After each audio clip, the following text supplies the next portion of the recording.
Temos substituído semana passada. Deus abençoe bastante sua vida. Assisti a aula maravilhosa, muito boa mesmo. E já contextualizando esse capítulo 10, né? Ela vem praticamente ali até o versículo. Até o versículo 18. Aliás, tinha 28 semana passada, né? Mas a gente vai até o versículo 18 hoje, praticamente uma conclusão ali, um término do assunto que o Guilherme tratou semana passada, que foi do capítulo 9. Quem pode aí contextualizar rapidamente do que foi falado semana passada? Superioridade de Deus ao tabernáculo. Superioridade de Deus perante o tabernáculo. Legal.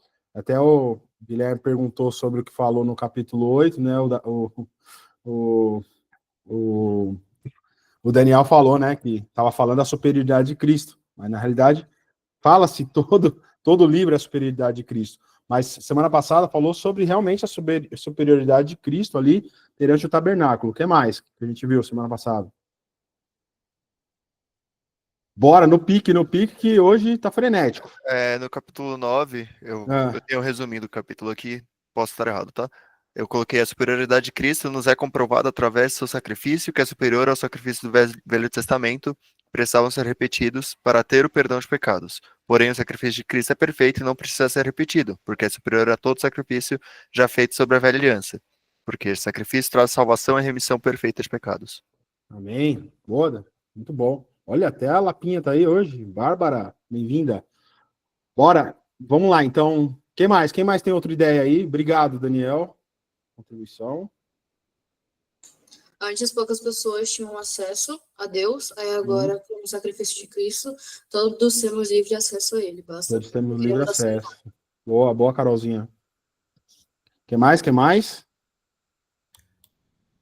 Que analogia a gente pode tirar ali do que foi realmente o tabernáculo aqui feito na Terra? Algo semelhante ao que há no céu.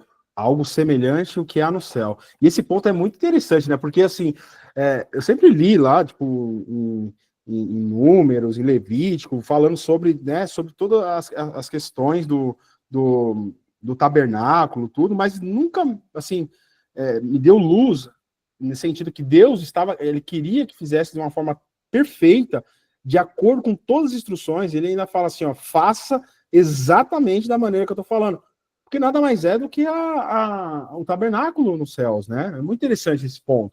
E ele fala ainda para Moisés assim, faça exatamente, né, de como você viu, de como eu mostrei para você. Assim, me passa até que provavelmente Moisés tenha visto de fato o tabernáculo, de certa forma, sabe? Com tantos detalhes, e ele fazer essa forma, de forma terrena aqui, como que é realmente o tabernáculo. Bom ponto. O que mais? Tem alguém mais uma outra ideia aí? Que agora Jesus Cristo fazia o papel ali de ser a conexão direta com Deus, para levar o seu sacrifício, né? Ali não era mais necessário um tabernáculo ou algo parecido. Jesus agora substituiria qualquer tipo de conexão direta com Deus. Uhum.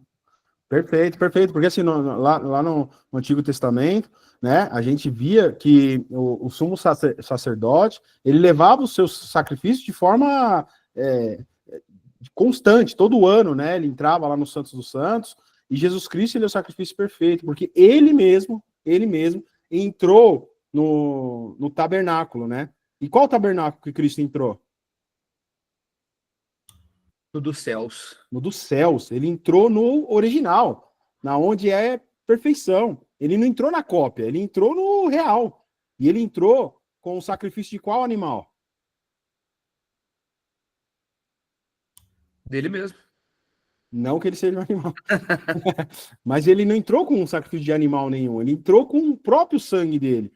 O sangue perfeito, sem mácula, o próprio sangue de Jesus Cristo. Ele foi o próprio sacrifício e ele mesmo entrou com o seu sangue como sendo o sumo sacerdote ali. E Deus ficou triste quando isso aconteceu? Qual foi a reação de Deus?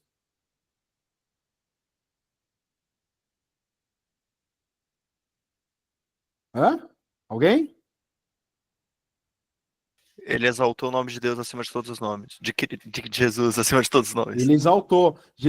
Deus teve prazer, inclusive, nisso. Porque Jesus Cristo, ele resolve algo que ninguém poderia resolver, né? A gente viu que todos os sacrifícios, a gente vai ver um pouquinho aqui, né, nesses primeiros versículos, que todos os sacrifícios, eles não passavam realmente de um pano de fundo para apontar para o verdadeiro sacrifício. Para que todos aqueles entendessem, né, como que seria o verdadeiro sacrifício, como que seria pago, de fato, né, todos os nossos pecados. Infelizmente, ou felizmente, né, todos aqueles animais que morreram de forma inocente, né, sem entender, né, por que estava morrendo, né, eles serviram sim de sacrifício, né, mas isso não agradava a Deus na sua 100%, nunca foi de agrado de Deus, né, ele era só um sinal, né, e quando a gente olha para o sacrifício de Cristo, a gente vê que ele tinha plena consciência, ou seja, o Cordeiro dessa vez, ele tinha plena consciência, e ele não tinha somente plena consciência, me faz muito pensar, assim, né, quando Isaac foi levado por Abraão para ser sacrificado, em algum momento aquele moleque falou assim, cara, eu acho que ele vai passar aqui, vai passar. Então, assim, só que não era da vontade dele, né? Mas ele confiava no Pai, tudo. Aqui, quando me faz pensar por Jesus Cristo, ele, além de ter plena consciência no seu sacrifício, ele se doou para isso. Muda completamente. Ou seja, ele não está sendo apenas o sacrifício, não, ele é o voluntário ao sacrifício. Eu sou voluntário, eu levantei a mão, pode me sacrificar, porque eu vou morrer por todos. Aí vem, né, João 3,16, porque Deus amou o mundo de tal maneira que deu seu único filho, ou seja, o próprio Deus se doa, né, para todo aquele que nele crê não pereça, mas tenha vida eterna. Esse é o nosso Jesus Cristo, esse é o nosso verdadeiro herói, nosso salvador, nosso verdadeiro sumo sacerdote, que está sentado à destra do Pai. Vamos dar início aqui ao capítulo. Obrigado pelos comentários aí, nos relembrando da maravilhosa aula do guia aí do capítulo 9. Bom, agora aqui no capítulo 10, né, o autor ele meio que vai concluir esse raciocínio que ele começa aqui no capítulo 9, né, mostrando as implicações práticas e depois as espirituais do sacrifício perfeito do Senhor Jesus Cristo. Vamos ler. Então, leiamos do 1 ao 4. Vamos lá. Ora, visto que a lei é apenas uma sombra dos bens vindouros, não é a imagem real das coisas, nunca consegue aperfeiçoar aqueles que se aproximam de Deus com os mesmos sacrifícios que, ano após ano, continuamente eles oferecem. Se isso fosse possível, será que os sacrifícios não teriam deixado de ser oferecidos? Porque os que prestam culto, tendo sido purificados uma vez por todas, não mais teriam consciência de pecados. Entretanto, nesses sacrifícios, ocorre recordação de pecados todos os anos, porque é impossível que o sangue de touros e de bodes remova pecados. Ou seja, aqui a lei traz apenas uma sombra dos benefícios que hão de vir, os benefícios que iriam vir, os benefícios que vieram na pessoa do Senhor Jesus Cristo. E aqui ela não mostra só os... realmente ela é uma sombra desses benefícios, né? E não a realidade, porque a realidade ela se faz em Cristo Jesus. Então, como ele vem aqui nesses 4 versículos falando que é apenas uma sombra dos bens vindouros. Quais são os bens vindouros? O bem vindouro é a salvação em Cristo Jesus. Então, assim, não é uma imagem real das coisas. Nunca consegue aperfeiçoar aqueles que se aproximam de Deus. Jesus Cristo, ele aperfeiçoa todos nós, né? Então, aqui, os sacrifícios diários ali da lei mosaica, por mais constante que fosse, que eles eram repetidamente, né? Eles faziam toda hora e constantemente, como o texto fala, né? O autor, ele vem querer mostrar aqui para os seus leitores que não vale a pena voltar para o que era sombra. Agora temos a realidade que é Jesus Cristo. Então a exortação para esses caras que estavam lendo era isso, meus amigos, tudo isso que vocês estavam fazendo, que a gente fazia lá atrás, perante a lei mosaica, era só um apontamento, era uma sombra do que ia vir ser suficiente, que é Jesus Cristo. E lembrando que esses judeus, eles já tinham sido iluminados, ou seja, já tinham aceitado a Jesus Cristo. Então, ele vem trazendo todo um contexto, assim, novamente, é uma forma brilhante, assim, como o autor coloca, e realmente, quando a gente lê, entende, começa a estudar um pouco mais, não tem como não ser algo divino da forma que é escrito. Ele vem trazendo passo a passo, antes de entrar na sua exortação. Ele vem relembrando, lembra como que vocês faziam? Cara, tudo isso era sombra. Agora vem Jesus Cristo.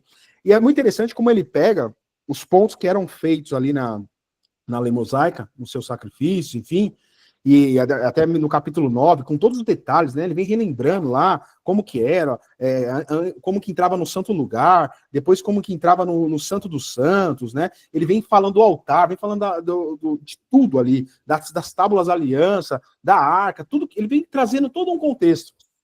O autor é muito bom em storytelling, porque ele constrói todo esse raciocínio até depois ele chegar no ponto. E aí ele começa a fazer analogias e comparações. Tá vendo isso daqui? Apontava para Cristo. Tá vendo isso daqui? Também já falava de Cristo. Lembra aquele sangue que colocava? Assim, era apontando para o sangue de Cristo. Então é maravilhoso entender como o autor, com algumas palavras, em 13 capítulos, ele entende tão bem aquelas pessoas que estavam lendo, entendia tão bem o contexto que elas estavam inseridas, e entendia tão bem o quão perfeito era o sacrifício do Senhor Jesus Cristo. E deixava muito claro para eles, como é claro para nós hoje, né? Então, os judeus ali, cristãos, falando um pouquinho do contexto ali, eles estavam sofrendo, né, pressões para voltar aos rituais da lei. Imagina só, você tinha todo aquele ritual que estava feito há anos ali, e de repente você não tem nem mais o templo para fazer. E você está com a galera dispersa, né, por conta de perseguições, e ali, poxa, você sente a presença de Deus, ela era através de uma figura, que era o sumo sacerdote. Só ele se achegava a Deus. Não tinha como, não tinha outra opção. Só ele se achegava a Deus. Então, essa figura do sumo sacerdote, essa sim era acessível ao povo. Então, assim, cadê esse cara agora? Não tem mais. Aonde ele vai oferecer sacrifício? Não tem mais. Então, assim, eles estavam sofrendo uma pressão, eu imagino com uma pressão interna, com a sua própria fé, e uma pressão externa também dos outros, que tinham muitos aqui, que até o autor fala que eles apostataram da fé. Eles já voltaram para a prática total. Não queriam mais saber de Jesus Cristo. Não entendiam mais, ou se nunca entenderam, mas eles apostataram da fé no sentido de falar, cara, eu não creio que realmente ele é o único sacrifício suficiente. E voltaram para a prática do judaísmo. Então tinha essa opressão também.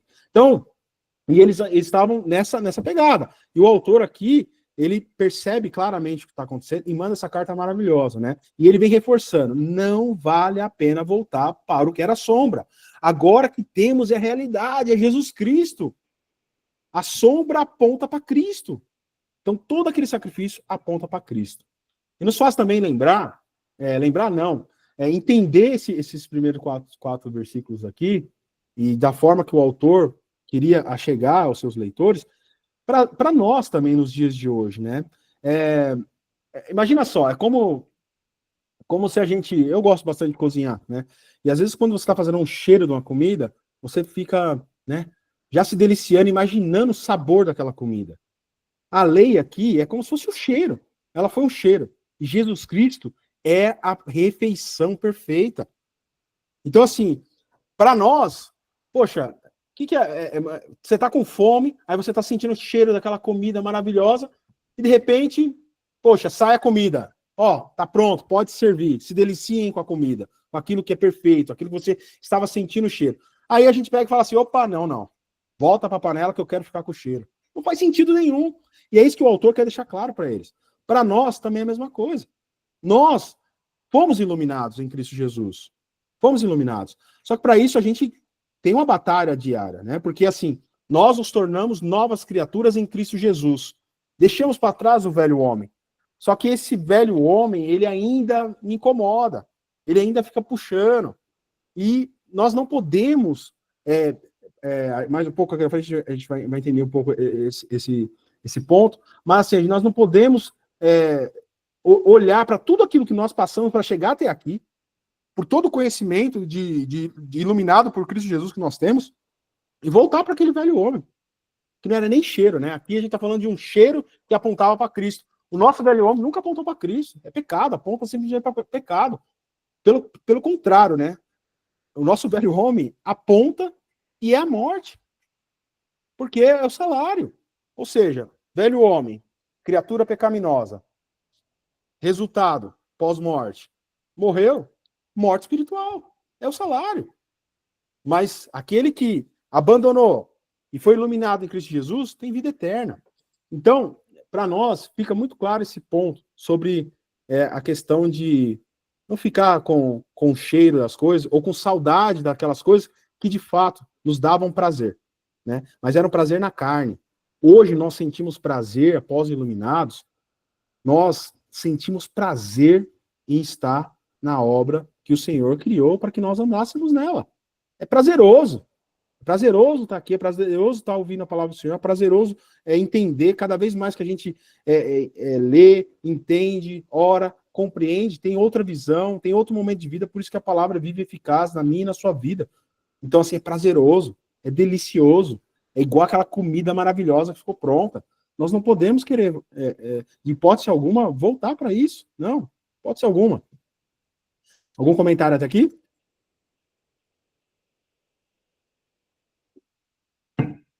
Então, bora. Ô, Guto, deixa eu só comentar Fala aí, rapidamente. Nessas questões de sacrifícios que eram feitos, né?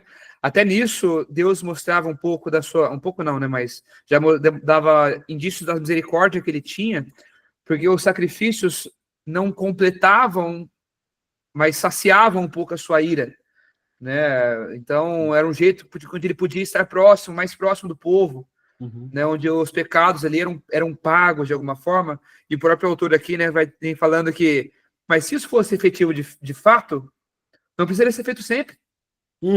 Né? Todo ano tinha que ser feito esse sacrifício. Sim.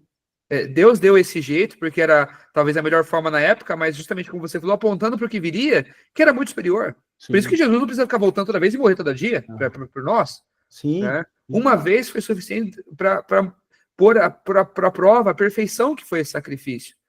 Né? Então, não precisa Jesus ficar vindo aqui e morrendo outra vez. Ele já fez isso de uma vez por todas. E por sua superioridade, uma vez foi mais do que suficiente, meu amigo. Né? Tanto é que alcança até nós aqui, 2000 anos depois. Amém. Glória da morte a Deus. dele. Né? Sim. E é muito interessante esse ponto, Gui, porque assim, eu fico imaginando Deus, né? Porque Deus sabia exatamente que o seu amado ia morrer, ia ser o sacrifício perfeito. E aqui, assim, quando tinha lá o sangue de touros e bodes, né, que não removia os pecados, mas é o que você falou, era misericórdia, ele apaziguava Deus. Eu acho que era assim, da mesma forma que era um sinal para os judeus do que ia vir perfeito, para Deus também eu acho que era algo que falava assim, não, beleza, isso aqui é só um sinal do meu amado, que ele vai ser o sacrifício perfeito. Porque Deus não se agradava, de fato. Ele aceitava, né? Mas não se agradava, como o autor diz aqui no versículo 4, porque é impossível, ele fala impossível, que o sangue de touros e bodes remova pecados, né? E aí a gente entra agora a partir do versículo 5, vamos fazer do 5 ao 10 agora, tá? Então, por isso, ao entrar no mundo, Cristo disse, e aqui ele vai trazer um trecho do Salmo 40, sacrifício e oferta não quiseste, mas preparaste um corpo para mim. Não te agradaste de holocaustos e ofertas pelo pecado. Então eu disse, eis aqui estou. No rolo do livro está escrito a meu respeito. Estou aqui para fazer, ó Deus, a tua vontade. Depois de dizer, como acima, sacrifícios, ofertas, holocaustos e ofertas pelo pecado, não quisesse, nem deles te agradasse. Ou seja, Deus não se agradava. Coisas que se oferecem segundo a lei. Num segundo momento acrescentou, eis aqui estou para fazer, ó Deus, a tua vontade. Ele remove o primeiro para estabelecer o segundo. Nessa vontade é que temos sido santificados, mediante a oferta do corpo de Jesus Cristo, uma vez por todas. É o que o Gui estava falando. Ou seja, Deus, ele traz aqui falando que Deus não se agradava desse sacrifício de bodes e de touros, né? E que é impossível ele remover pecados, né? Mas Cristo se torna o sacrifício perfeito e se torna uma vez por todas, porque o sacrifício é perfeito. É um sacrifício que agradou a Deus, né? Por alguns momentos assim da minha vida cristã, eu não entendia muito, por exemplo, Isaías 53, quando fala que Deus se agradou em moê-lo.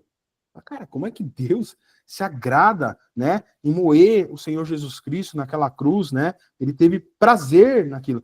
Mas era um prazer porque é o seguinte, Deus, ele é amor, ele é justiça, né? Então, o seguinte, ali teve a justiça. Teve a justiça. O sacrifício do Senhor Jesus Cristo, ele nos torna justos, por isso que somos conhecidos como justos, porque somos justificados. Ele foi o sacrifício perfeito para nos justificar. E Deus se agradou disso, porque teve justiça.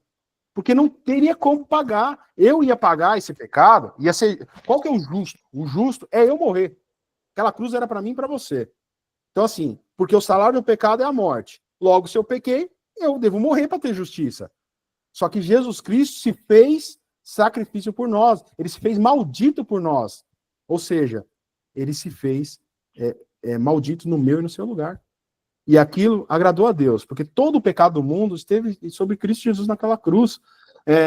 Toda vez que a gente olha, assim, principalmente já falou algumas vezes, mas se olha para o sacrifício do Senhor Jesus Cristo naquela cruz, quão terrível que foi, na sua carne, no seu sangue derramado, mas, assim, em momento algum, eu vejo, por exemplo, na Escritura, Cristo, lá no Getsemane, fala assim, Senhor, se for possível, que afaste de mim esse cálice, mas que seja feita a sua vontade. E a vontade de Deus foi feita na cruz do Calvário, né? Só que Jesus Cristo foi açoitado, ele foi crucificado, né? Mas em um momento eu não vejo ele falando assim, pai, por que tu me abandonaste? Ele fala isso uma única vez. E ali, depois que ele fala isso, né? É uma das palavras da cruz, né? E aí ele fala que está consumado, ou seja, tudo foi concluído, acabou, né? Porque ele tomou para si todo o pecado do mundo. Uma vez que Cristo se torna maldito, toma todo o pecado do mundo para ele, não tem comunhão com o Pai. Não tem como um pecador ter comunhão com o Pai. Pode ver a comunhão que tinha aqui com Deus, com o povo no Antigo Testamento, era muito limitada. Era para uma pessoa e olhe lá. Ele tinha que fazer tudo certinho, porque ele poderia até morrer naquele ano quando ele entrasse. Então, assim, e não era ainda a presença que nós temos hoje através do Espírito Santo, que é acesso para todos. Então, assim, o quão grande é o que Cristo Jesus fez por nós.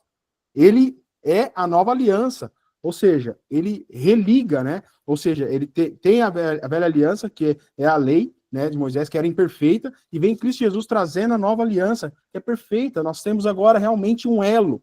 Nós somos ligados com o Pai, se deixarmos.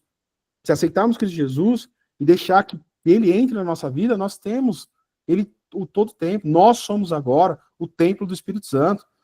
Aquele templo que Deus habitava lá, naquela tenda, depois no templo que foi destruído em 70 anos, não tem mais, sou eu e você. O meu corpo, o seu corpo, é santuário do Espírito Santo.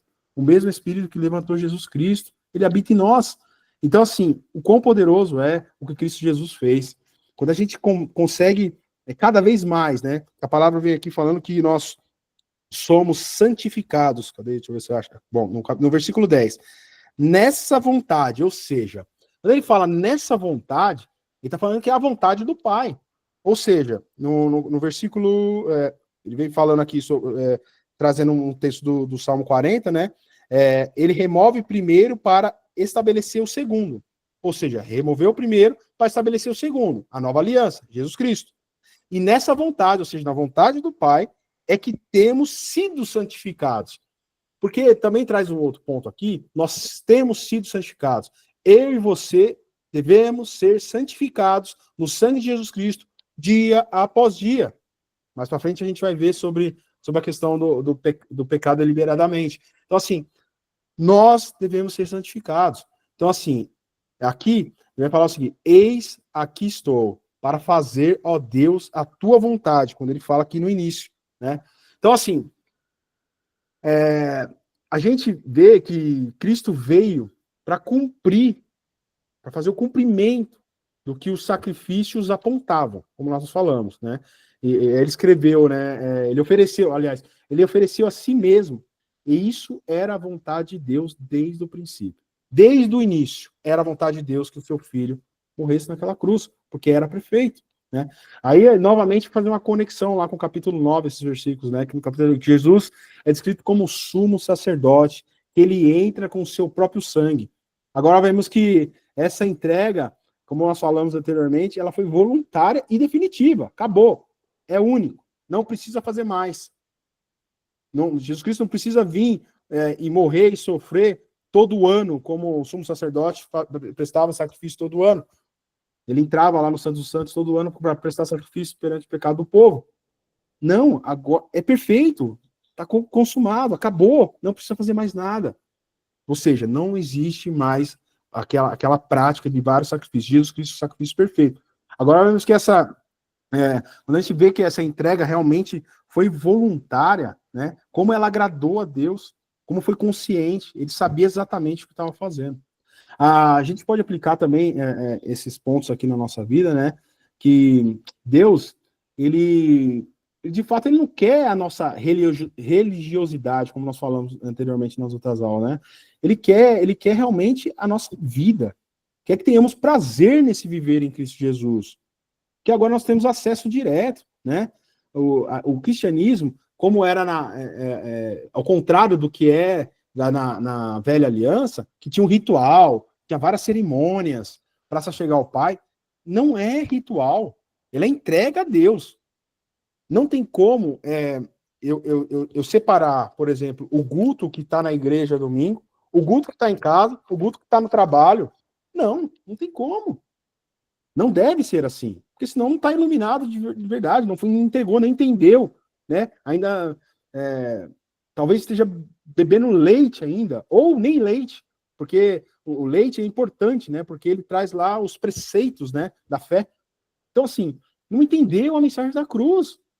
Nós devemos ser uma única pessoa. É cristão 24 horas. É igual nós temos a Mary tá aí, temos o Wagner, que é policial. Por mais que o Wagner seja aposentado, não adianta, não tira da mente dele que ele é policial. Ele ainda é policial 24 horas. O cristão é a mesma coisa.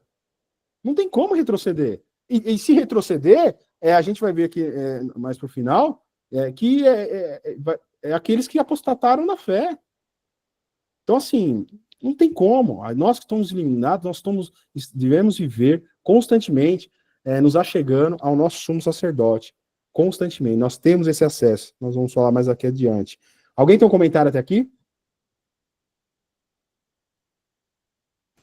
Eu vou embora. Bom, versículos 11. Ora, deixa eu trocar aqui uma página. Versículos 11 a 18.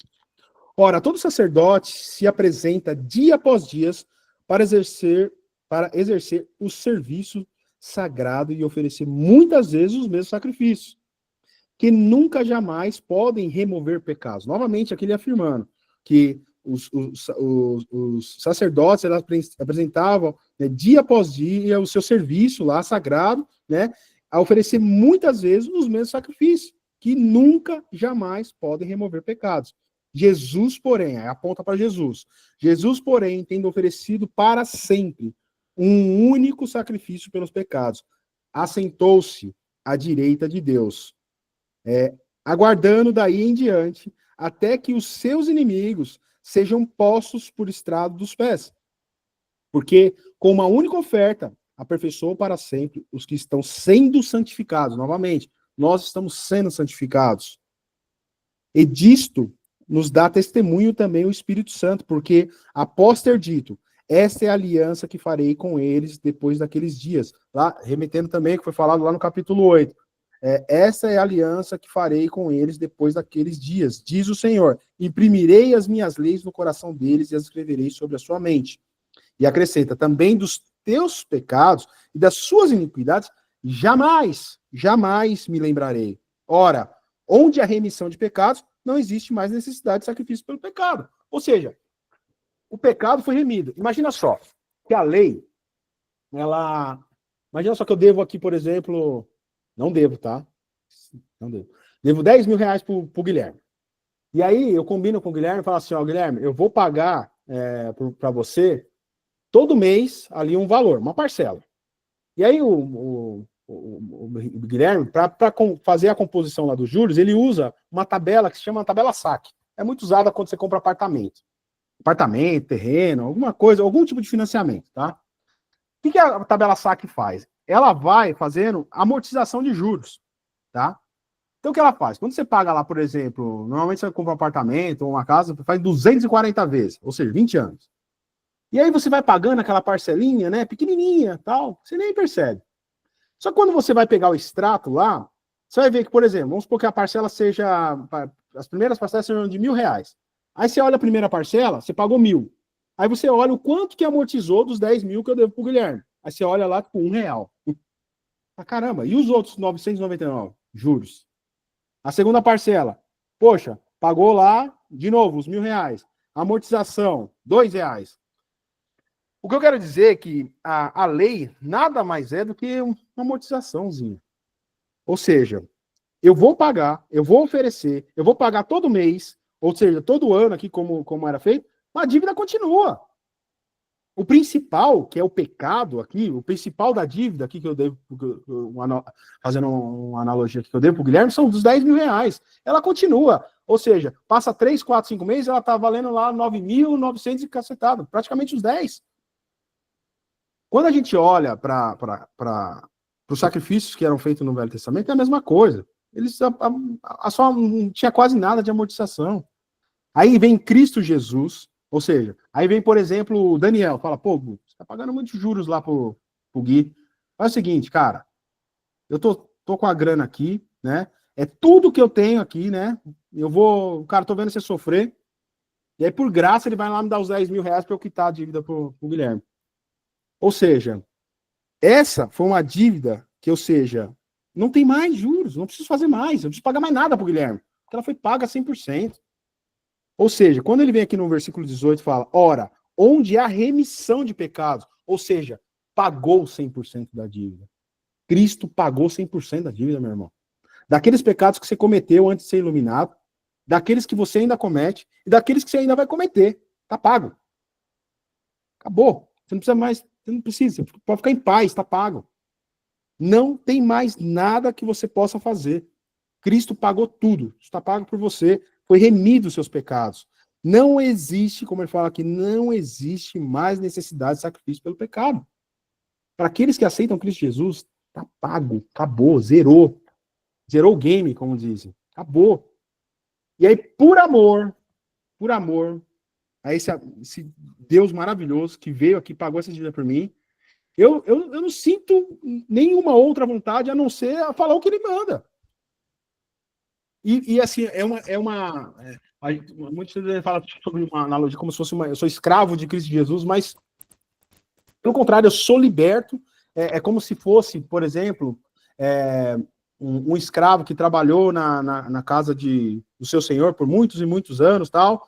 E aí chegou um tempo lá que ele comprou a carta de alforria dele, tá livre. Aí o patrão fala assim, ó, você tá livre, você pagou, deve mais nada.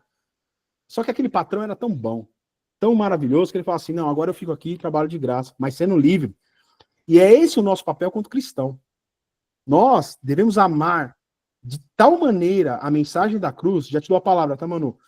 De tal maneira a mensagem da cruz, e nos constranger de tal maneira que não tenho opção a não ser querer fazer, por amor, a obra do Senhor Jesus Cristo, porque ele fez completa naquela cruz para nós, ele pagou todos os pecados para mim, eu não devo mais nada. Fala, Manu. Guto, só um ponto que eu achei muito interessante, que ele fala no versículo 17, né? Da questão de nunca mais me lembrarei dos seus pecados, né? Se você for parar para pensar, né? A lei, ela era esses constantes sacrifícios, né? E como já foi falado, ele não tirava pecados, mas muito pelo contrário, ele estava ali, tipo, o dia da expiação, né? Ele constantemente relembrando o povo de que eles tinham os pecados, constantemente lembrando de que eles tinham a culpa, né? E para mim fica muito claro, né? Principalmente no versículo 17, que o sacrifício de Cristo foi perfeito, porque assim. ele livra a culpa, diferente da lei. A lei, ela estava ali, como você estava dando o exemplo da questão dos juros, ela está ali para lembrar que você tem a dívida, para lembrar que você tem aquela culpa. Mas pelo sacrifício, não. Pelo sacrifício, ele livra você dessa culpa. E aí é onde você pode ter o relacionamento direto com Deus. Então, eu achei esse ponto muito interessante. Obrigado, mano. É isso, cara. É isso. Cara, não tem mais culpa. Cara, a gente tem que ser feliz por ser liberto. Ser feliz por ser liberto.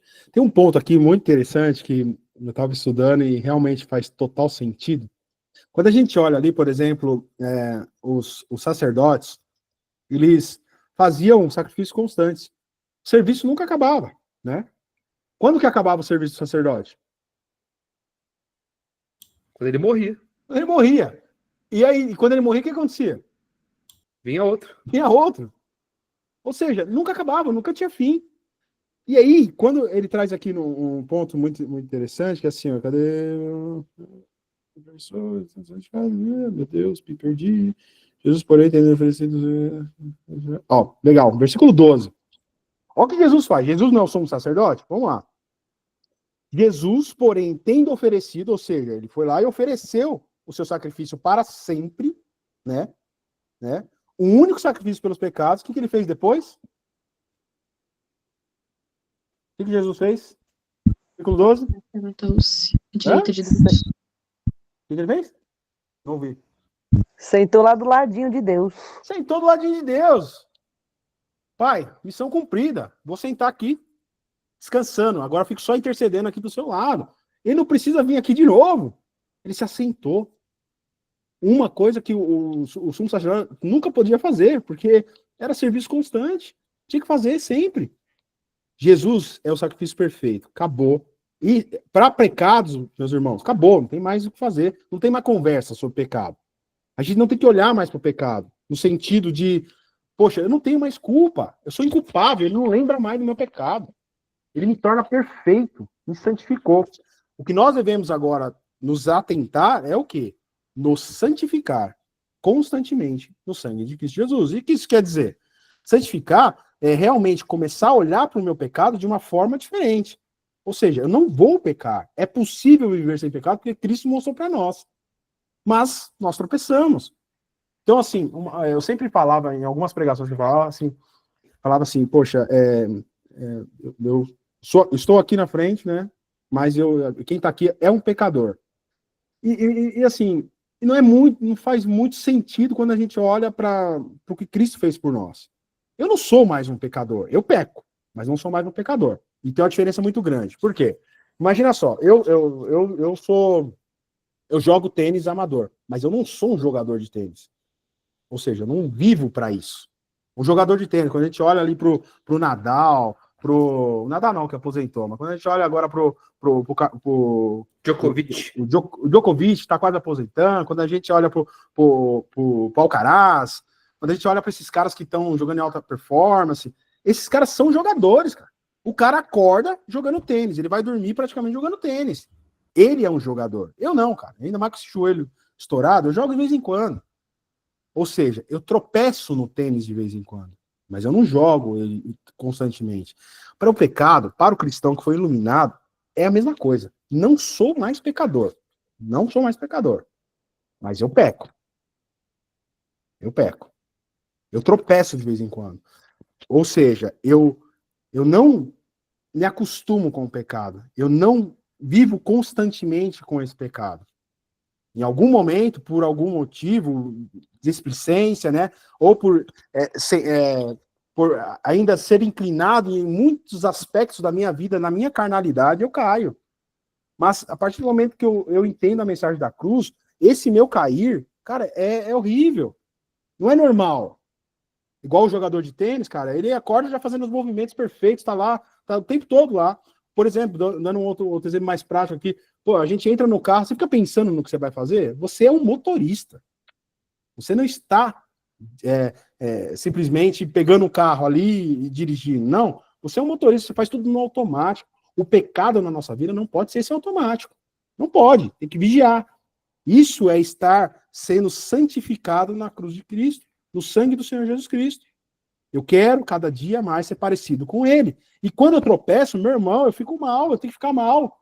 Só que eu fico mal e feliz também. Eu fico mal porque eu pequei eu desobedeci, eu errei o alvo da obediência em Cristo Jesus. Só que eu olho para a cruz. Isso é maravilhoso, isso me deixa feliz, porque tá pago. Tá pago.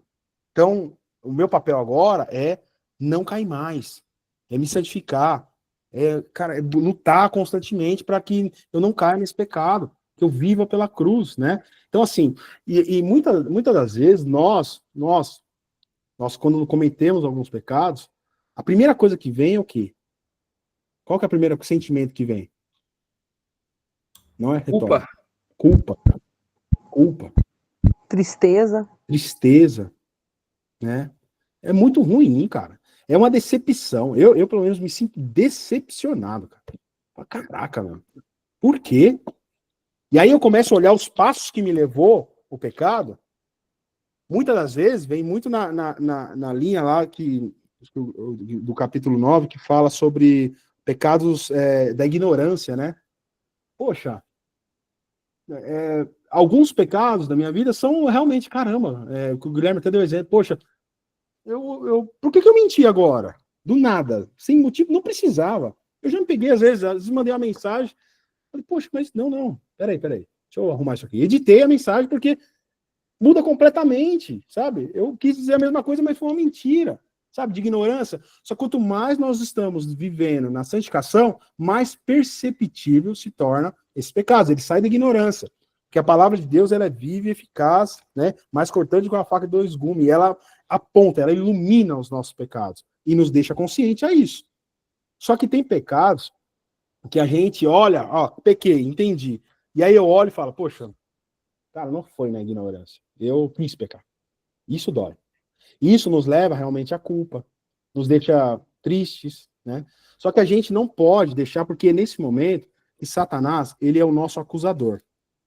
Só que Satanás, ele tem duas coisas. Antes de Cristo Jesus, né? Ele apontava lá, teu povo lá, pecou, E, cara, não tinha o que fazer. Continuava pecando, não tinha nada. Agora não. Quando o nosso pecado é apontado, e nós estamos iluminados na cruz do Senhor Jesus Cristo, estamos caminhando com Ele, não tem mais condenação, e não é lembrado. A palavra aqui é forte, Senhor. Também dos seus pecados, das suas iniquidades, eu jamais me lembrarei, mas eu preciso estar ligado na videira. Preciso ter consciência disso.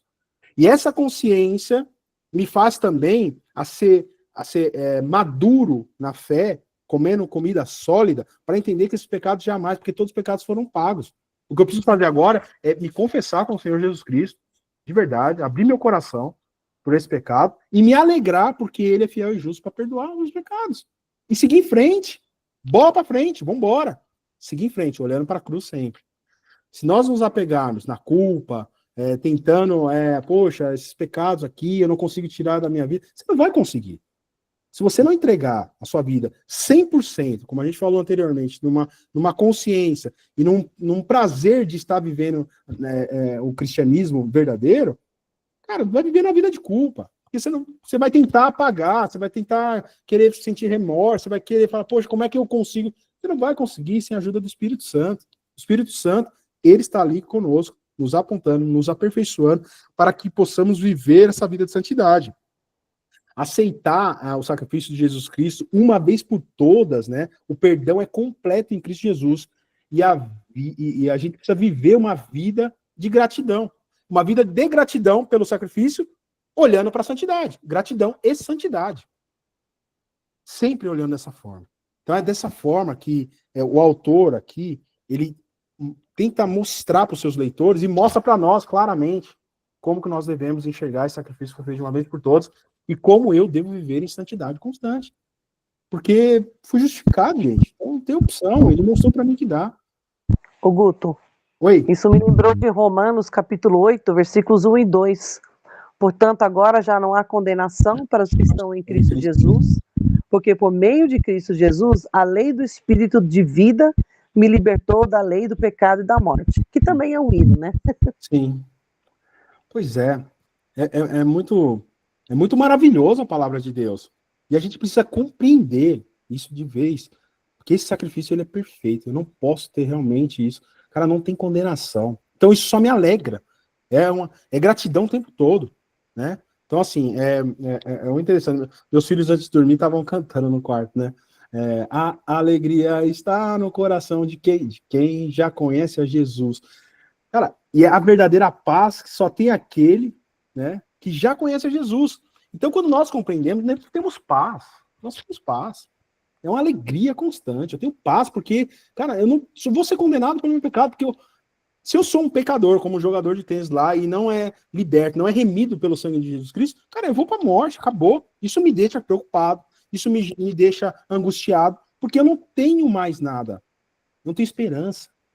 Mas nós temos a verdadeira esperança que é o Senhor Jesus Cristo. Nós devemos viver ela. A verdadeira paz que enche no nosso coração. Essa é a alegria que nós devemos ter em Cristo Jesus.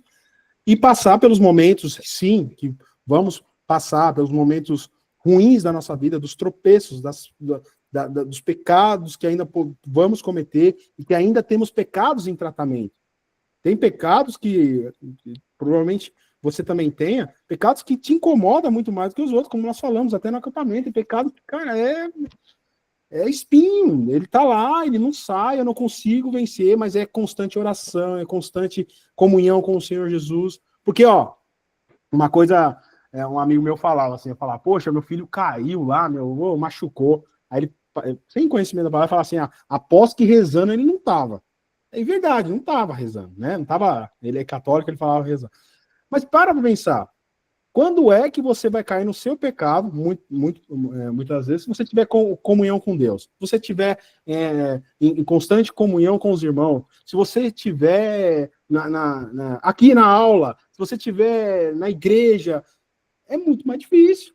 Se você está em comunhão com a palavra, em constante oração, orando sem cessar, é mais difícil. Pode parar para pensar. Você não estava orando quando você caiu no seu pecado. Tenho certeza absoluta. Saca? Então, assim, são pontos para a gente pensar e meditar na nossa vida. Então, essa é a reflexão que a gente traz até aqui. Comentários? Hoje eu tô falando mais que o homem da cobra. Já vai. Nossa. Ô, Guto, Oi. eu achei muito interessante o versículo 14, que fala que, por meio de um único sacrifício, ele aperfeiçoou para sempre os que estão sendo santificados. Que fala justamente sobre o ponto que a gente está conversando, né? Uhum. Sobre você buscar santificação. Então, assim, você busca a santificação para você ser aperfeiçoado. Isso. Não é que você vai ser perfeito, não é que você não vai errar nunca, mas você vai estar sempre sendo aperfeiçoado por Cristo. Sim, e eu acho que perfeito. esse versículo me chamou muita atenção justamente pelo ponto de ser aperfeiçoado por meio de Cristo. Então, por meio desse sacrifício, por meio da nova aliança, a gente é aperfeiçoado cada vez que a gente busca estar perto desse sacrifício. Amém. Obrigado pelo comentário. E esse é um ponto muito importante, porque a Bíblia fala que todos pecaram e carecem da graça. Não tem mais perfeição para nós, mas nós nos tornamos perfeitos, somos aperfeiçoados somente em Cristo Jesus, somente nele. Não tem outra opção. Então, quanto mais eu estou próximo de Cristo, mais aperfeiçoado eu estou. Porque para estar na presença do Pai, nós precisamos ser perfeitos. Não entra pecador no céu. Não entra pecado no céu. Então, o único meio é o sangue de Jesus Cristo me justificar. Ou seja, é apagado. Eu entro no céu, eu entro na presença do Pai sem pecado. Porque esse pecado é apagado. Ele não é lembrado. Foram apagados, foi paga a dívida. Então, nós entramos perfeitos no Pai. Então, isso é maravilhoso. Realmente, nós deixarmos sermos aperfeiçoados. Porque a obra de Deus é perfeita e ele fez para que nós andássemos nela. A gente só precisa querer. Gente, vamos seguir aqui que estamos no versículo 18 ainda. Versículo 19. Vambora. Portanto, meus irmãos, vamos até o 25 agora. Portanto, meus irmãos, tendo ousadia para entrar no santuário, pelo sangue de Jesus, pelo novo e vivo caminho que ele nos abriu por meio do véu, isto é, pela sua carne, e tendo um grande sacerdote sobre a casa de Deus, aproximemo-nos com um coração sincero, em plena certeza de fé, tendo o coração purificado de má consciência e o corpo lavado com água pura. Guardemos firme a confissão da esperança, sem vacilar, pois quem fez a promessa é fiel. Cuidemos também de nos animar uns aos outros no amor e na prática de boas obras. Não deixemos de nos congregar, como é costume de alguns. Pelo contrário, façamos admoestações, ainda mais agora que vocês veem que o dia se aproxima. Gente, que dia é esse que se aproxima?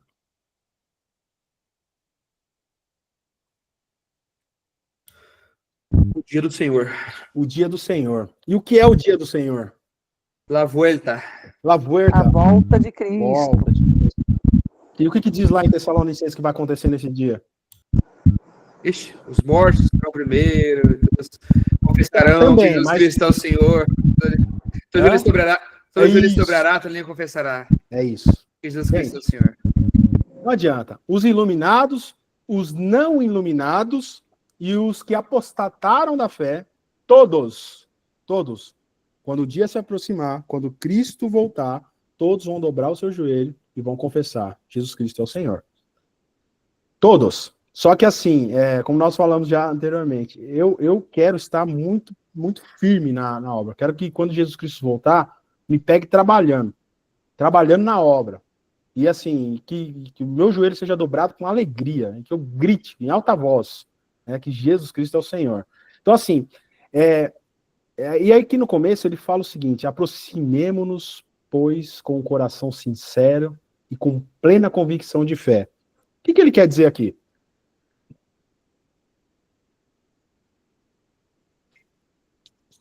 E no versículo 1 aqui, ó, do 19, perdão. Portanto, meus irmãos, tendo ousadia para entrar no santuário, pelo sangue de Jesus, pelo novo e vivo caminho que nele nos abriu por meio do véu, isto é, pela sua carne, tendo um grande sacerdote sobre a casa de Deus. Aproximemo-nos com o coração sincero, com plena certeza de fé, tendo o coração purificado de má consciência e o corpo lavado com água. O que quer dizer aqui? Só tirando o Guilherme, cadê os meninos aí? Ninguém comentou, só as meninas? Bora, Varão, comenta aí, o que ele quer dizer aqui? Quando eu acredito que quando ele fala para se aproximar com um coração sincero e com uma plena convicção de fé, é esperado que todo cristão não tenha uma fé falsa, não tenha uma fé hipócrita. E quando a gente vê no final, né, com os corpos lavados com água pura, pode ser uma direta correlação com o batismo. Sim. Porque só assim podemos ser purificados, só por meio do batismo somos purificados. E se de fato valorizamos este batismo, esse sacrifício que nos disponibilizou o batismo, nós devemos ter uma fé sincera. Nós devemos, de fato, ter certeza daquilo que pregamos sem nenhuma falsidade. Sim. E aí, mediante tudo isso que você falou, mas beleza, tudo isso, mas ele fala aqui, ele fala que a gente tem que entrar com ousadia no santuário. O que ele quer dizer? Talvez um incentivo a continuar e a perseverar na fé e na promessa que Jesus Cristo nos falou, né, nos prometeu. E assim, né, como dito nos próximos versículos, com o verdadeiro coração e com a certeza inteira da fé e tendo o coração purificado da má consciência e o corpo lavado com água limpa. E se mantendo na fé, né, até o chegado do dia do Senhor. Tá, mas beleza, tudo isso. Mas assim, o que ele quer dizer entrar no santuário? Fala, Gui. Será que tem alguma coisa relacionada, Guto? Porque não se pode chegar diante de um trono de um rei de qualquer forma. Sim. Né? Então, quando nós vamos à presença de Cristo, é algo ousado que nós fazemos. Uhum. Né? Nós vamos até a presença dele, é uma ousadia que nós temos ali, com confiança, tudo claro, né? Mas é uma ousadia de nossa parte, e inclusive na verdade, isso que o Espírito, que Deus espera de nós, que nós vamos a Ele, que vamos até Ele, nos dobremos até Ele, a Ele, né? Então eu penso que talvez a ousadia é essa, olha, vá com ousadia, porque é o que Ele quer. Que você se achegue, que você chegue nesse trono que, como os tronos terrenos, diferente dos tronos terrenos é inacessível, esse aqui está de livre acesso para você, meu amigo. Sim. E qual que é a forma que a gente acessa o trono? Olha, entendendo a superioridade de Cristo em relação a todas as coisas. Também, mano, é isso que eu queria ouvir. Quem que levantou a mão? Letícia e a Mary. Como que acessamos o trono do santuário? Oração! Hã? Ouvi? Oração! Oração. Fala, Mary, fala, Letícia, na fila aí. Ah, eu vou falar amém, pô. Eu também. Sacanagem. Amém, né? Mas eu lembrei, na hora que você estava. Eu lembrei de Romanos 8, capítulo 11. Se o mesmo Espírito que habita em nós, que levantou Jesus, habita em mim. Rapaz, eu tenho. Essa é a ousadia. Porque eu tenho Deus dentro de mim. Então eu preciso aprender a criar essa coragem de ser a cristã que Deus quer que eu seja. Largar de ser uma goiaba que fica sentada lá, coitadinha de mim. Não, tem que ter a coragem e fazer o que Deus quer que eu seja. E Ele quer que eu seja uma cristã dentro dos parâmetros que Ele criou e bora pra frente, sem medo. É isso. Letícia? Eu só repetir. Até na minha versão, na verdade, diz plena confiança, né? Boa. Ao invés de ousadia. E é isso. Você, na verdade, ousar é ter plena confiança naquilo que você está fazendo. Porque para ousar, você tem que estar confiante daquilo que você vai agir, vai fazer, enfim. E para entrar no lugar santíssimo, ou seja, né, na presença de Deus pelo sangue de Jesus, de fato, nós só podemos entrar na presença de Deus através do sangue de Jesus. Então, é ousado da nossa parte, mas precisamos ter a plena confiança de que isso só é possível através do sangue de Jesus. Amém. Porque assim, ó, gente, aí a gente olha de novo para a lei. Como que era acessado o Santo dos Santos? Era o sumo sacerdote. Então, assim, você tinha todo um ritual para chegar lá. E não dava para entrar com ousadia, você tem que fazer todo um ritual. Como é que o sumo sacerdote entrava no Santo dos Santos? Ele entrava com ousadia? Sim ou não? Nem um pouquinho. Não. Nem um pouquinho. Ele entrava com uma cordinha amarrada, vai que Pois é. acontece alguma coisa. Ou seja, nem confiança tinha, né? Porque assim, ele não tinha certeza se ia sair vivo de lá. E outra, quem estava de fora, provavelmente os sacerdotes que estavam servindo, não tinha ousadia nenhuma de entrar lá para tirar o próprio corpo de quem morreu. Tinha que entrar com a cordinha, ele puxava para facilitar a vida, porque senão ia ficar lá. Gente, olha o quão, quando a gente olha para a lei, né, como era o acesso ao Deus, ao santuário, né, ao santuário, que ele coloca aqui o verbo de entrar, né, no santuário, o quão ousado era, né, o quão difícil era entrar, e a gente olha qual acesso que a gente tem, ou o quão poderoso é o que nós temos na nossa mão hoje. Cara, nós, através da oração, com tudo isso que vocês falaram, com a fé, né, com coragem, com santidade, nós entramos no santuário. As nossas orações chegam no santuário de Deus. Nós podemos ter acesso com ousadia. E essa ousadia, ela vem muito no sentido, nós somos ousados, porque ele fala assim, ó, que a nossa ousadia, ela vem pelo sangue de Jesus, não é por mim. É por mim, meu Deus do céu, é tão pior quanto entrar que nem louco, por exemplo, na época que tinha o santuário. Fala, vou entrar, acabou. Cara, não tem como. Eu ia morrer. Mas pelo sangue de Jesus, que ele fala assim, portanto, meus irmãos, tendo ousadia para entrar no santuário, como? Pelo sangue de Jesus. Pelo novo e vivo caminho que ele nos abriu por meio do véu, isto é, pela sua carne, pelo seu sacrifício, e tendo um grande sacerdote, né, sobre a casa de Deus, que ele é o nosso grande sacerdote. Ou seja, gente, a gente tem que ter essa ousadia. É como se, imagina só, se a gente está querendo entrar, por exemplo, numa festa, num lugar que tem aquela ala VIP lá, né? Poxa, eu não vou entrar lá de qualquer jeito. Se eu chegar lá querer entrar, não vão me deixar entrar. Agora, se eu tenho um cartãozinho do VIP, eu vou com ousadia, meu irmão. Cara, eu sou VIP. Aqui, ó, credencial. E vão me deixar entrar. Agora, imagina só você, que você tem esse VIP guardadinho, bonitinho aqui no peito, e você fica com medo de entrar. Né? Você não entra. Você fala assim, ó, cara, eu tenho, mas eu tenho medo, eu tô aqui, tranquilo. Então, assim, essa ousadia dá sentido para a gente ter a ousadia pela nossa fé, pela plena confiança naquele que morreu na cruz por nós. É com essa ousadia que nós vamos entrar. É com o sangue de Jesus, meu irmão. É com ele que nós entramos lá na presença do Pai e levamos tudo, gente. A gente pode levar tudo pro Pai. Sabe, assim, eu já falei para vocês que é tão não que seja... É maravilhosa a experiência, porque gera confiança, você tem... É isso que Jesus quer de nós, né? Quando você realmente entra em pecado, você confessa seu pecado nos mínimos detalhes para ele em oração após ter pecado. É com essa ousadia, porque assim, se ele não lembra mais do meu pecado, e eu tenho esse cartão VIP que é o sangue de Jesus Cristo, eu posso me achegar lá no santuário e falar, cara, pequei, foi assim, me ajuda, não estou satisfeito com isso, eu estou confessando, e assim, para ouvir o que aquela mulher adulta ouviu de Jesus, vai, não peque mais. É isso que ele quer de nós. Mas a gente tem que ter plena consciência do nosso pecado.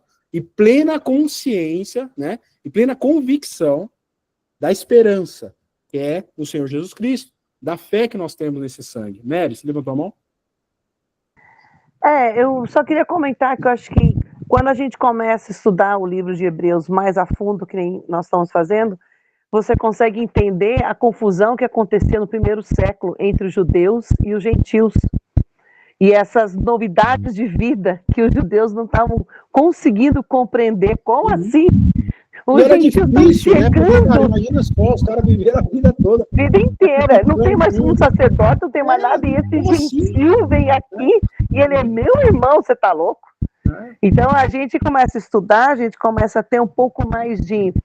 Acho que começa a entender melhor as confusões que tinha no Novo Testamento entre a Irmandade.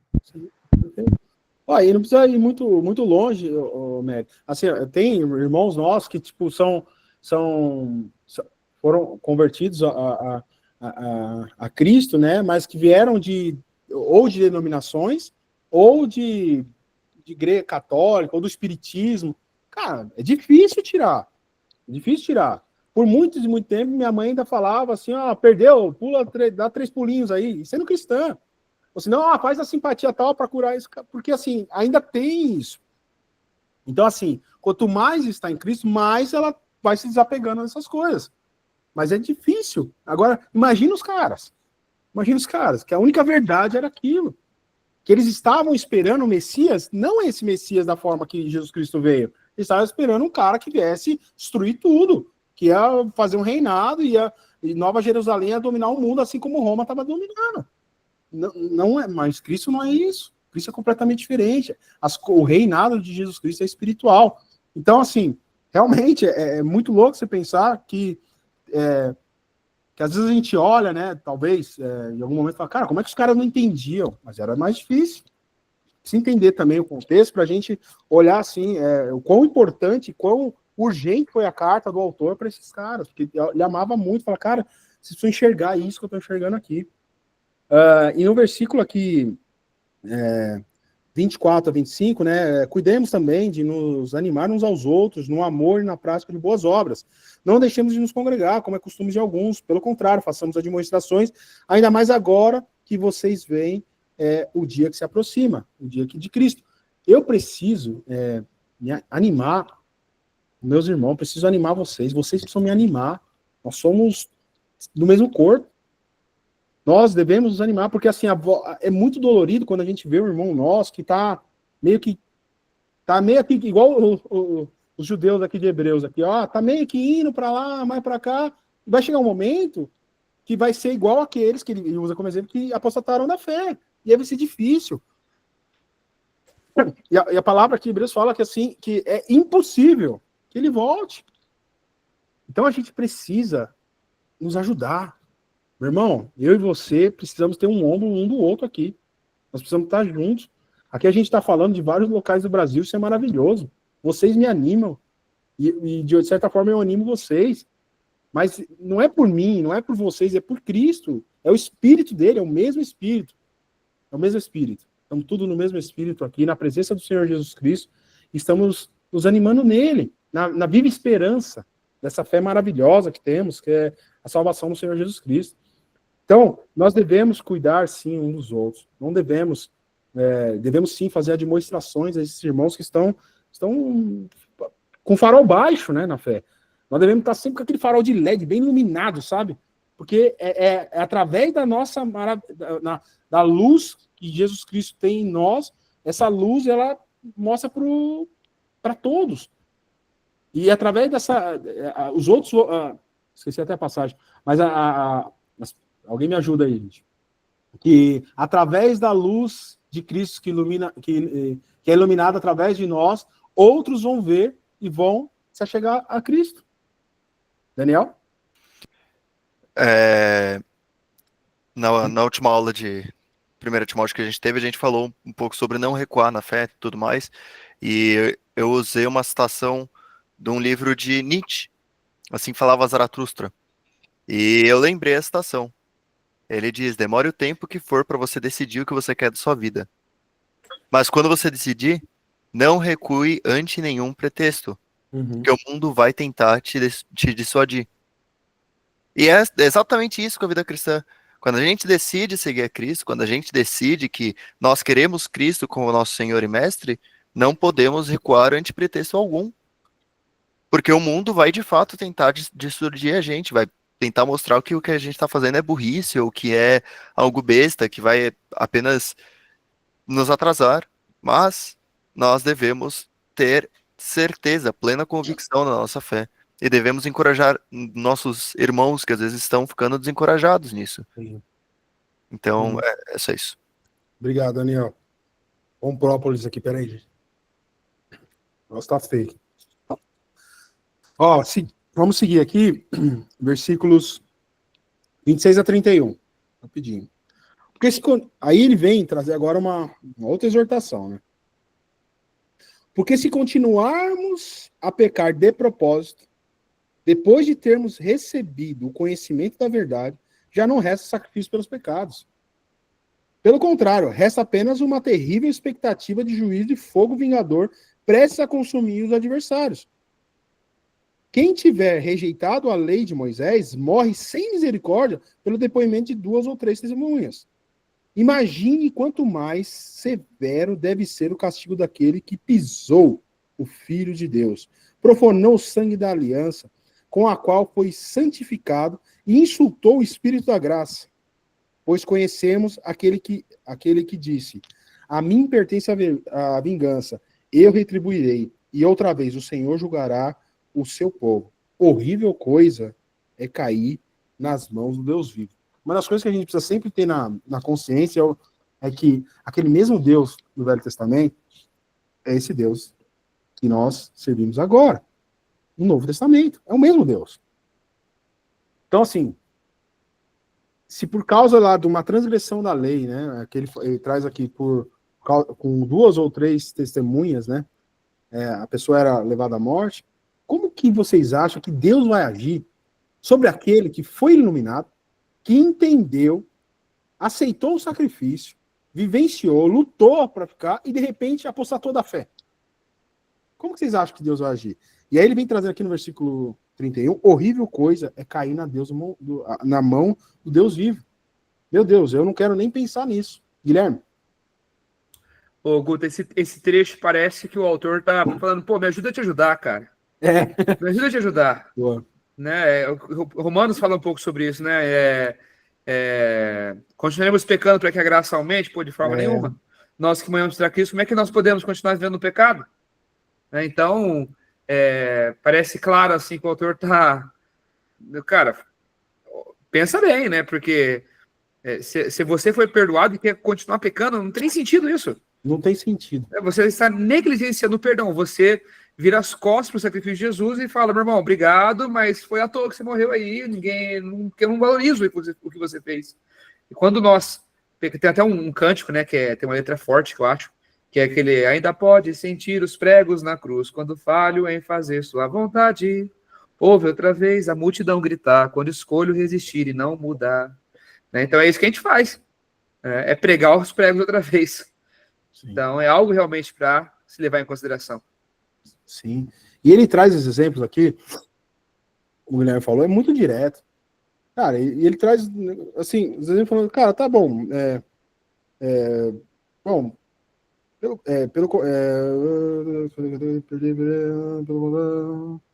Imagine, daquele que quem rejeitado. Peraí. Meu Deus, cadê meu texto aqui, ó? Ó, vamos lá. Imagine quanto mais severo deve ser o castigo daquele que pisou no filho. Olha o que ele vem usando aqui. Imagina você pisar no filho do Deus vivo, né? Imagine você profanar, né? Que é o Guilherme falou aqui. Profanar o sangue da aliança. Gente, a gente olha para o Velho Testamento, quão difícil foi constituir aquela velha aliança, né? O Antigo Testamento, né? Você vê quantos detalhes. Aí vem o Filho de Deus, constitui uma nova aliança e a gente insulta o Espírito Santo da graça. É loucura isso. E ele vem deixar claro isso daqui. A gente não deve pecar de propósito. O pecado tem que ser, igual eu falar, o pecado na nossa vida tem que ser muito, quando acontecer, tem que ser na ignorância. Poxa, caramba. Mas em plena consciência posso. Não pode ser normal. Tem que olhar para os nossos pecados. Quanto mais a gente estuda a palavra, mais era cortante ao ponto de iluminar os pecados da minha vida. Quanto mais distante eu estou, mais normalizado fica o pecado que está na minha vida. Porque eu acho normal. Tem ninguém me corrigindo. Eu não estou vendo aqui. Eu estou achando normal. Não está ferindo a sociedade, não estou transgredindo talvez nenhuma lei. Mas é pecado. Quando a palavra nos acusa. Então, e através do Espírito Santo, o Espírito da graça, gente, a gente tem que tomar muito cuidado. Sim, Jesus Cristo morreu uma única vez por todos os nossos pecados. Como eu disse, os que nós cometemos, o que eu cometi hoje e o que talvez eu cometa, talvez não, provavelmente eu vou pecar no futuro, mas ele já morreu por todos. Mas a minha consciência com o pecado, ela não pode ser normalizada. Não dá para sair pecando. Então já que o autor quer dizer aqui, então, cara, tome cuidado. Beleza, ele morreu por todos os seus pecados, cara, você não deve nada, tá tudo pago. Mas não fica contraindo dívida, não. Pô, você não pagou lá fui lá, entreguei lá esse dinheiro para você foi lá, pagou tudo pro Guilherme, não deve nada. Pô, não vai lá ficar pedindo mais R$1, R$2 emprestado, não. Não contraia. Não devemos contrair mais dívida, ou seja, não devemos mais contrair pecados na nossa vida. A nossa vida deve ter plena consciência, todo dia falar assim, cara, hoje vai ser diferente, hoje eu não vou cometer nenhum pecado. Nós devemos ter isso como meta na nossa vida. Só que aí os dias vão passando, né? A loucura, né? E vai passando e a gente acaba tendo isso. Quando nós não estamos mergulhados na palavra, não estamos com plena consciência, nos achegando constantemente ao santuário, que é orar sem cessar, estar em plena consciência, ligado, né? Tendo a mente do Senhor Jesus Cristo. Aí, meu amigo, podemos, assim, deixar soltas as coisas. E aí a gente vai perdendo a plena consciência do pecado. Daqui a pouco isso fica normal na minha vida, daqui a pouco é tudo tranquilo, e eu esqueço daquele que morreu na cruz por mim. Aí eu me torno esse cara aqui, ó. Aquele que pisou no Filho do Homem, aquele que profanou o sangue da aliança, com o qual foi santificado, e eu acabo insultando o Espírito da graça. Deus me livre disso. Ou seja, horrível coisa a cair nas mãos do Deus vivo. Nós sabemos que a morte é o resultado, é o salário do pecado. Mas quando a gente olha aqui, que no texto, ele vem falando que o juízo é com fogo vingador, prestes a consumir os adversários. Ou seja, esse fogo vai consumir os adversários de Cristo Jesus. Ele está sentado lá só esperando Deus colocar os seus adversários nos seus pés para ele voltar. E aí ele vai voltar. Só que assim, dentro desse fogo que vai consumir, eu não quero estar junto. Eu não quero. Então, assim, nós devemos tomar esse cuidado constantemente. Quanto mais ligado na videira, nós estamos, mais próximo de Jesus nós estaremos. Mais fácil é ter uma vida de santidade. É por isso que a estrada é tão apertada, né? Sim. O caminho é muito estreito. Sim. Não é fácil, assim, o evangelho, a boa nova, ela é simples, mas o seguir e largar a vida e ter uma vida nova todos os dias é difícil, não é fácil, não. Sim. Esse é o nosso grande desafio. E ele vai falar um pouquinho mais agora nos versículos, para a gente encerrar, do 32 ao 39, que aí ele fala tudo isso. Ele vem falando, né, só completando aqui, ele falou lá no capítulo 9 sobre como que era o santuário, como que era o sacrifício, fechou o ponto aqui no capítulo 10, no início.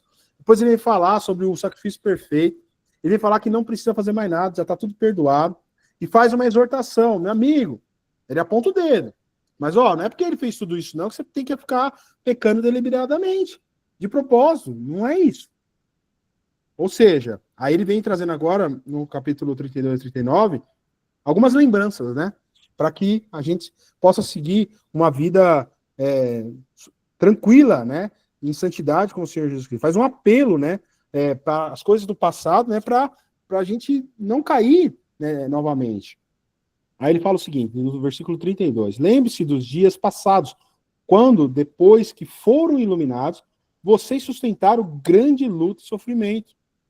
Em certos momentos, vocês foram transformados em espetáculo, tanto para serem insultados quanto para serem maltratados. Em outros, vocês se tornaram co-participantes com aqueles que foram tratados assim. Porque vocês não apenas se compadeceram dos encarcerados, mas também aceitaram com alegria a expoliação dos seus bens, porque sabiam que tinham um patrimônio superior e durável. Portanto, não percam a confiança de vocês, porque ela tem grande recompensa. Vocês precisam preservar para que, havendo feito a vontade de Deus, alcancem a promessa. Porque ainda dentro de pouco tempo, aquele que vem virá e não irá demorar. Mas o meu justo viverá pela fé. E se retroceder dele, a minha alma não se agradará. Aqui ele traz uma alusão de Abacuque 2. Abacuque 2. 3 e 4. 3 e 4, obrigado. Abacuque 2, 3 e 4. Ou seja, nós, porém, não somos dos que retrocedem, que é o que o Daniel estava comentando, para a perdição, mas somos da fé. Quem é da fé não retrocede, meu irmão, para a preservação da alma. Ou seja, aqueles que são da fé não retrocedem. Para o quê? Para preservar a alma. Meus irmãos, aqui ele traz uma lembrança, ou seja, vocês eram judeus lá, foram iluminados em Cristo Jesus. E por conta disso, vocês passaram por grandes dificuldades. Alguns de vocês aqui, né, sofreram por lutas, sofrimentos. Em certo momento, vocês foram transformados em espetáculos, vocês foram humilhados, foram açoitados, foram roubados, né? Trazendo um contexto histórico aqui, que eles passaram por perseguições. E aí mostra também que alguns irmãos também se compadeceram daqueles outros que estavam sendo insultados, roubados, né? Foram co-participantes disso, né? Ficaram juntos, perderam seus bens aqui está falando de bens mesmo, né? Perderam, porque eles sabiam que tinha um bem muito maior, que era Cristo Jesus. Ou seja, vocês foram iluminados, passaram por tudo isso, largaram aquilo que não era importante, sofreram por isso, e agora vocês querem voltar tudo de novo? Não faz sentido. Olhem agora, ou seja, é muito no sentido daquilo assim, poxa, olha para aquilo que te motivou a sair daquela vida, quando você foi iluminado. Lembre-se, vá em frente. E para nós aqui, para a nossa vida hoje, é muito isso, né? Nós devemos constantemente, quando nós estivermos fraquejados na fé, por algum motivo, por alguma situação, às vezes é situacional, algumas coisas na nossa vida. Ou seja, aconteceu algo inesperado, e ali você talvez não estava preparado, não estava tão apegado, e abaixo, mas você tem que sempre lembrar, olha da onde Deus te tirou. Eu sempre lembro de onde Deus me tirou. Eu não quero voltar para lá. Não quero voltar para lá. Eu quero permanecer firme. Porque da onde ele me tirou, para onde ele me levou hoje, foi uma caminhada grande. Porque não foi um estralar. Foi uma vida. Foi complicado sair daquela vida. E com a ajuda do Espírito Santo, estou liberto. Eu não quero voltar para lá. Então, assim, é isso que o autor vem falando. Cara, vocês viram que vocês saíram de lá, passaram por tudo isso. Poxa, gente, vamos lá. Porque aí ele vem trazendo essa parte aqui de Abacuque, porque ainda dentro de pouco tempo, dando esperança. Porque aquele que vem virá, e ele não irá demorar, mas o meu justo viverá pela fé. Ou seja, pela fé no Senhor Jesus Cristo, eu vou permanecer. Por mais difícil que seja, como a Mary falou, às vezes é difícil, mas, cara, eu vou permanecer, né? E jamais retroceder, né? Dele, a minha alma, aquele que retrocede, né? Dele, a minha alma, não se agrada. Ou seja, Jesus Cristo não se agrada àquele que retrocede. E aí a gente viu nos capítulos anteriores que ele fala com essas palavras, é impossível que ele volte. Porque, assim, teria que Cristo morrer de novo por ele. Isso não vai acontecer. Ana? Eu acho que, além de lembrar de onde a gente veio, para mim também significa lembrar do sentimento que você teve no dia que você foi iluminado. Então, do sentimento que você teve quando você decidiu aceitar a Cristo. Foi o melhor sentimento que eu tive na minha vida. Tipo, foi um sentimento de leveza inexplicável. E, assim, eu acredito que quando você decide aceitar o sacrifício, a nova aliança, você tá muito fixo na sua cabeça que você precisa seguir tudo isso, que você precisa se afastar do pecado.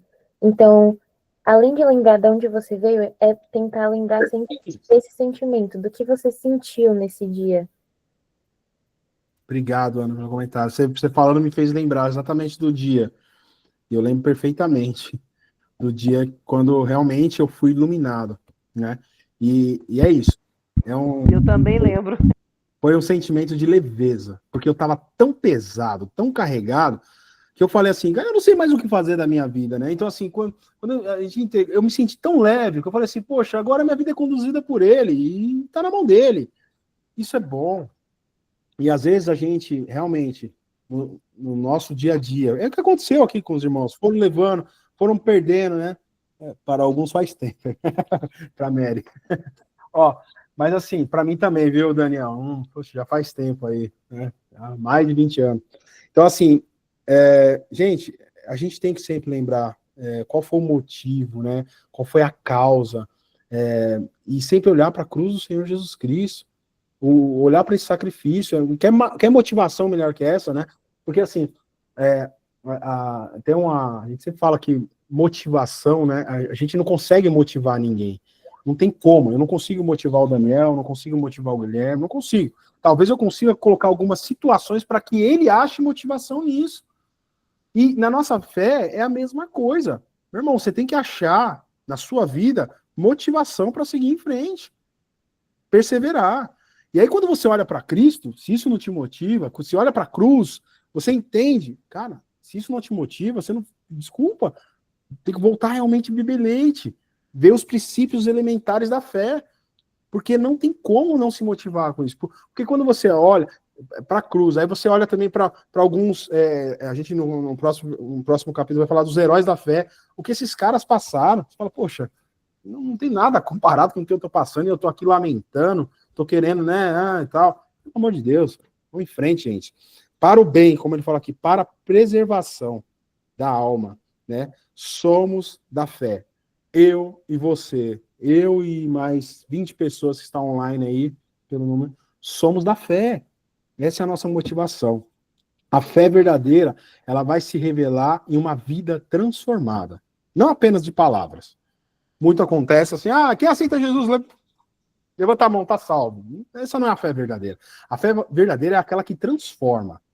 Ela é transformadora. É transformar no sentido, era uma coisa e passa a ser outra. Eu era carnal, eu seguia minhas próprias vontades e agora eu sigo a vontade de Cristo. Essa é uma fé verdadeira, uma fé transformada. Não é de palavras, é de viver. É de, sabe, além de sentir, é de viver. A minha vida tem que transbordar, tem que ser transformada, tem que ter mudança. Eu não posso olhar pro Guto de 25 anos atrás e falar, cara, eu tô igual, não pode. E vou mais perto, eu não posso olhar para uma semana atrás e tá igual. Ou seja, nós somos aqueles que estamos sendo santificados. Ou seja, se estamos sendo santificados, é melhores a cada dia. É mais parecido com Cristo a cada dia, né? Então, para eles aqui, estava falando sobre voltar à lei, né? Era desprezar o que Cristo fez. Era como chamar o sangue de Jesus de inútil. Para nós, é a mesma coisa.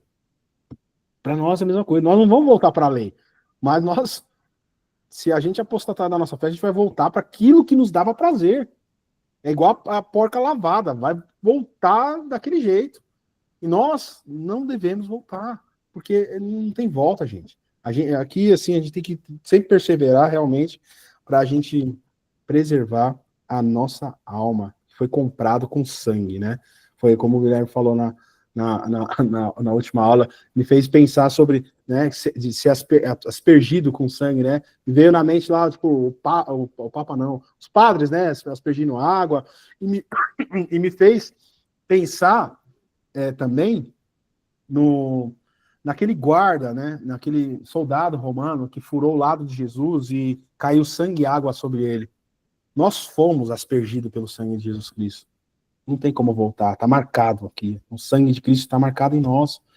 Então, assim, não dá para retroceder. Esquece.